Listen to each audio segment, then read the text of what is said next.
Hey everybody, it's Jason Blaha here, and one of the criticisms I've got lately that quite a few people have asked, and a lot of people are going to say, Jason, you don't need to answer this. Yeah, I think I do need to answer it when this number of people have asked it. It's that when you say things like behind the back deadlifts or these rack pulls are so easy, why don't you throw some straps on and demonstrate them on camera? Why don't you do an 800-pound behind the back deadlift or a 1,000-pound rack pull or whatever? I'm going to go ahead and answer that question in detail. So let me put on my +5 hat of weaponsmithing, work on skilling at my crafting a little bit, and let's talk about this. I'm going to need to answer it in two parts, meaning why don't I train them and why don't I demonstrate them. The short answer, because it's stupid and dangerous. That's your short answer. And if I've told people not to do something because it's stupid and dangerous, why would I do something that I've said stupid and dangerous?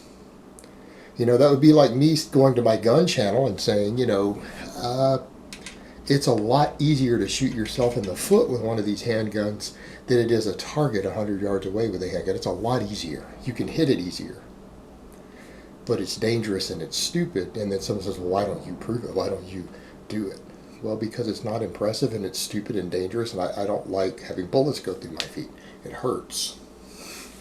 It's really that level of question, but it doesn't seem to be that way. It's not apparent immediately.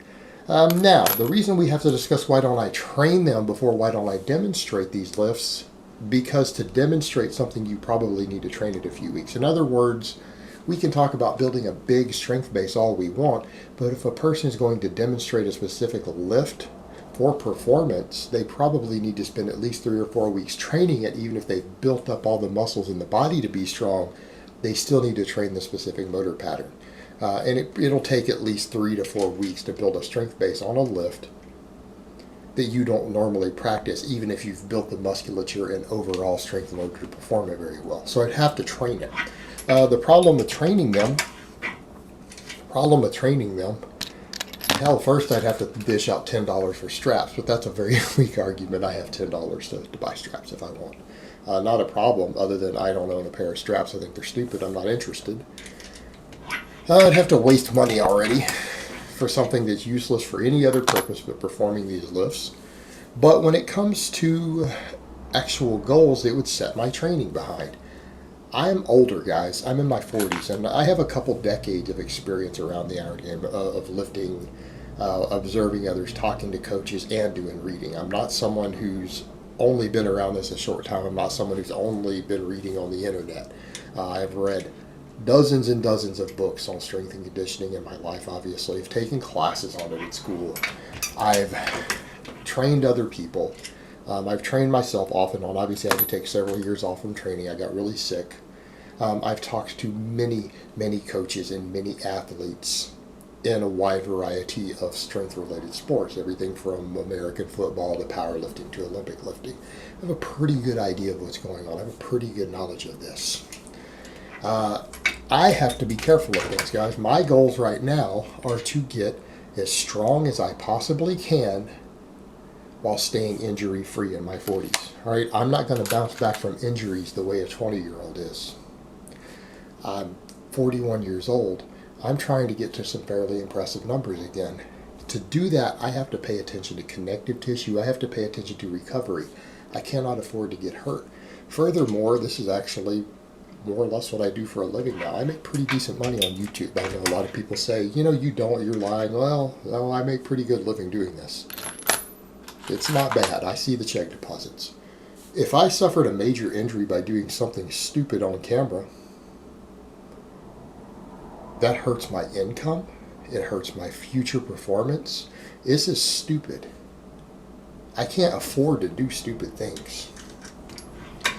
And training for these lifts is a higher injury risk. These lifts, compared to what I normally do, as far as deadlifting and power cleans and other stuff, similar exercises using similar muscles, these exercises are higher injury risk. They will build less overall strength, and they're harder to recover from. Meaning, because they're like the rack pulls, the overall shortened range of motion, and it loads the spine with a lot more weight. certain muscles that I need to develop strength in are going to get less training. In other words, I'm going to get less strength out of doing an above the knee rack pull. My other training is going to have to be sidestepped for a few weeks to train it to get decent at it, right? I'm going to do it for at least 3 weeks. It's going to replace all my other pulling. So some of my other muscles like my glutes, my hamstrings, things like that are going to detrain.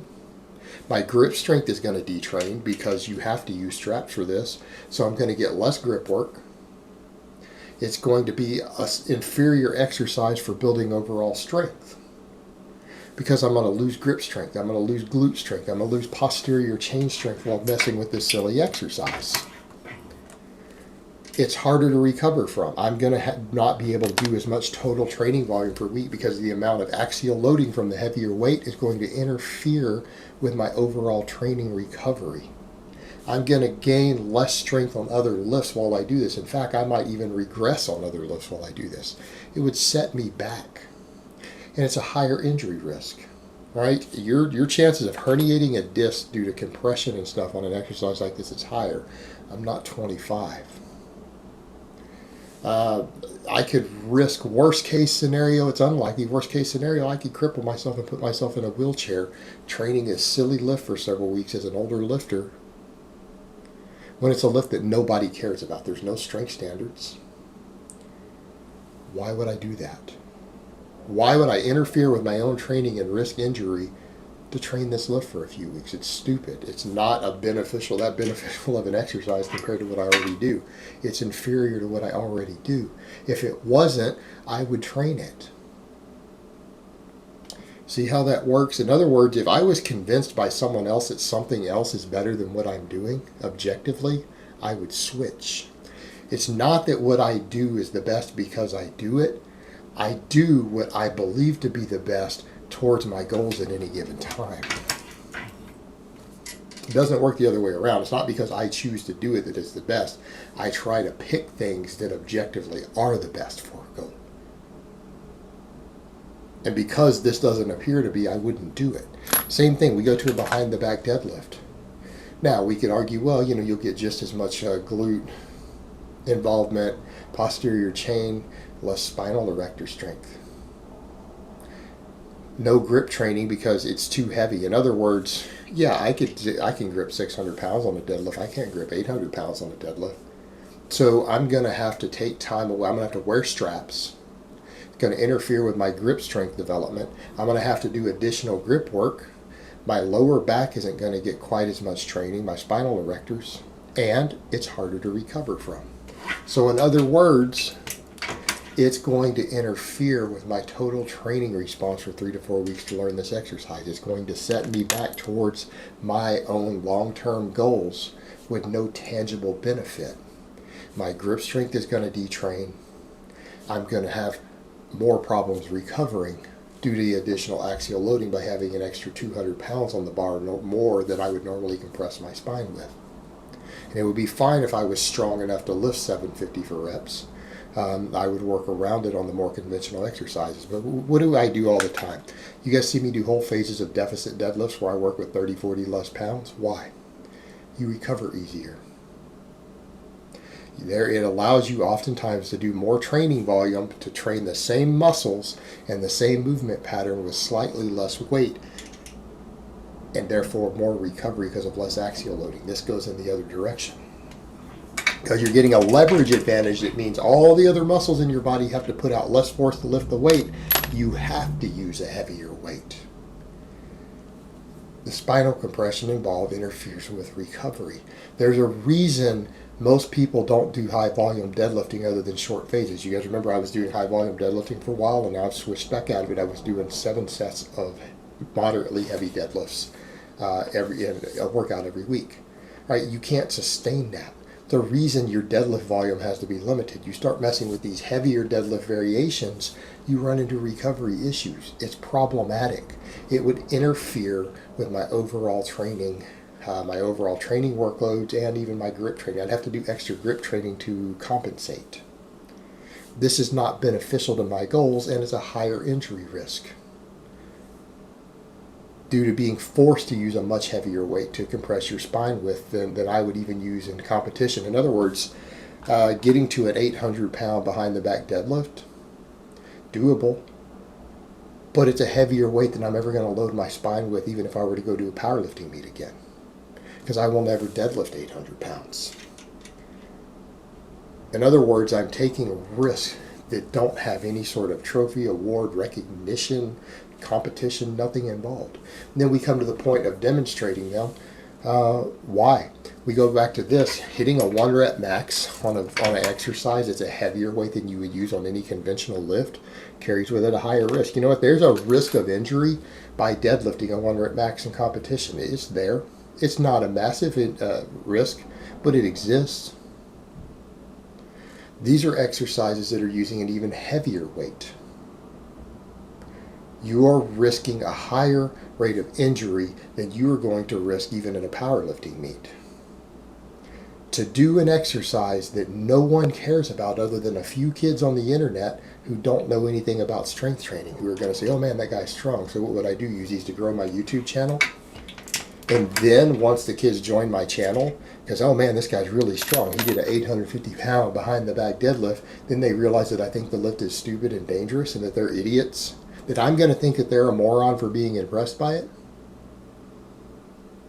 So then I'm just going to make fun of the people who started following me by being impressed by something really stupid I did. That's not really going to help me in the long term. And again, I'm risking injury to do something that the only reason people are impressed by these lifts is because they see guys moving a lot of weight and they don't know any better. I would rather go do more conventional exercises that we have strength standards for and get really strong on those so that there is no question. Because, you know, you get strong on these really oddball high leverage lifts, yeah, there's going to be anyone who knows what they're looking at is going to say, well, how strong is this guy really? Well, we don't need to because we have guys now. There are several guys who've uploaded videos of 750 plus behind the back deadlifts, right? The strongest of them is Eric Bugenhagen, and he can deadlift 605. We already know how strong you are based upon this. We know that you're going to lose probably 200 or more pounds off of your behind the back deadlift when you go to do a conventional deadlift. Perfect example, Strap-On Destiny, 700 pound behind the back deadlift, can't deadlift 585 sumo and straps. He failed the lift, right? We know he conventionals, we're assuming 500. We don't know. We haven't seen anything heavier. Probably can lift heavier. See where we're going with this? We have an idea. So why would I do that instead of saying, you know what, maybe I need to get really, really strong on my deadlift and just go ahead and pull 650, pull 630, 640, 650. Conventional with no straps, doing a beneficial exercise, building more well-rounded strength, right? Why don't I just do that so that everyone can look at a strength standards charts, they can look at powerlifting meet results, they can look at strength lifting meet results and say, okay, yeah, this guy's pretty strong. We can see how he compares to other people. Wouldn't that just be the better way? If you want to show off and you're serious about really showing off in a competitive sense, it would make sense to do something that there are strength standards in place for that's recognized by a large number of people as a feat of strength, rather than something obscure in which you only try to impress the ignorant. That makes a lot more sense. If your goal is to show off, then show that you really are strong. Don't do something that's questionable. Something that people can question how strong you are. Do something that most people are going to objectively look at it and say, man, this guy's strong. And the best part is some of the more conventional lifts are safer and easier to recover from than these other oddball lifts. So when people say, why don't you do it? Why don't you just show it? Well, it's pretty good reasons not to. So are you afraid? Yes, I am. I'm afraid to hurt myself doing something really stupid at this point in my life and this point in my career. Yeah, I'm afraid of doing stupid stuff and getting hurt. Absolutely bet I am. You know why? Because I'm not a moron. I have a little common sense. Maybe not a lot of common sense, but I have a little bit. Alright guys, but that's really all I have to say on that today. I hope it's been informative, and I will talk to you guys next time.